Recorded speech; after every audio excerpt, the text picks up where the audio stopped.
சாங்ஸ்ல best யாருன்னு கேட்டா Ilaiyaraaja, AR Rahman, Harris Jayaraj, Anirudh அப்படின்னு எல்லாரும் சொன்னாலும் பிஜிஎம்ல பெஸ்ட் யாருன்னு கேட்டா கண்டிப்பா நம்ம எல்லாருமே யுவன் சங்கர் ராஜா அப்படின்னு தான் சொல்லுவோம். அந்த பிஜிஎம்க்கு நான் ரொம்ப அடிக்ட். அப்படி நம்ம யுவன் கம்போசிங்ல வந்த தரமான 5 பிஜிஎம்ஸ் இந்த வீடியோல பார்க்கலாம் வாங்க. இதுல நம்பர் 5ல காலம் கொண்டேன் மூவில வர்ற இந்த ஒரு ரொமான்டிக்கான பிஜிஎம்.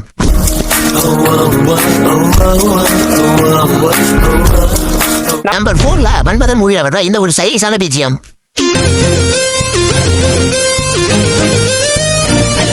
நம்பர் 3ல பில்லா மூவில வர்ற இந்த ஒரு மாசான பிஜிஎம்.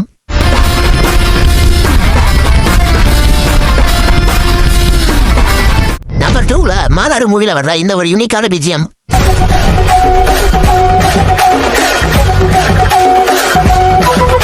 அது ஃபைனலா நம்பர் 1ல பிஜிஎம் அப்படின்னு சொன்னாலே எல்லாருக்கும் ஞாபகம் வர்ற இந்த ஒரு பிஜிஎம்.